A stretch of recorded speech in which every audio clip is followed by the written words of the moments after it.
Part 6, The Great Gaslighting, How Professionalism Led Experts to Extract Financial Safety and Hope from the American Populace for 20 Years. The three pillars of labor market collapse, supervision versus leadership, and the economic necessity of empathy in the internet age. The gaslighting loop. The data existed, the harm was visible, the research was published. But acknowledging it required leadership, and leadership was costly. This wasn't only about training job seekers to be seen as untrustworthy. It also unfolded inside of a patriarchal professional culture, one with a familiar operating logic. Empathy flows upward, harm flows downward. People inside that structure are trained into emotional repression, not by choice, but by a kind of psychological foot binding, narrowing the range of feeling required to maintain status, authority, and composure. That training produces stability for those at the top and systemic blindness to suffering below.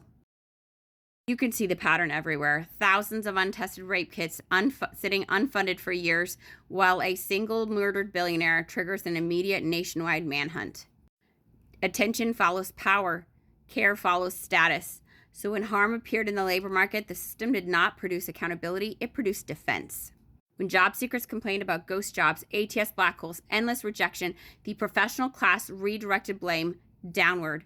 Your resume isn't optimized. You don't have the right skills. You aren't networking enough. Structural failure was reframed as personal inadequacy. For 20 years, this wasn't cruelty born of sadism. It was cruelty born of entitlement. The entitlement not to feel, to treat harm experienced by those under your care as unrelated to your role. It was supervision and protecting itself.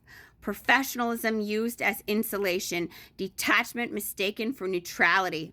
And the gaslighting worked not because job seekers are weak, but because the system was designed to ensure those with authority never had to carry the weight of what they built. Authority in these kinds of structures is a frame monopoly. It's power. It's not responsibility. Check the research. The labor market collapse described here was not hidden. It was not unknowable. It was not undocumented. The experiences job seekers described were mirrored repeatedly in public research, investigative reporting, and internal admissions by employers and platform operators. Check hidden workers. Check all of them. Not as warnings, not as emergencies, but as background noise. Studies documented systemic exclusion driven by automated filters. Journalists reported on ghost jobs and evergreen postings. Employers acknowledged using postings for signaling compliance or talent hoarding rather than hiring. None of this information was obscure. None of it was inaccessible.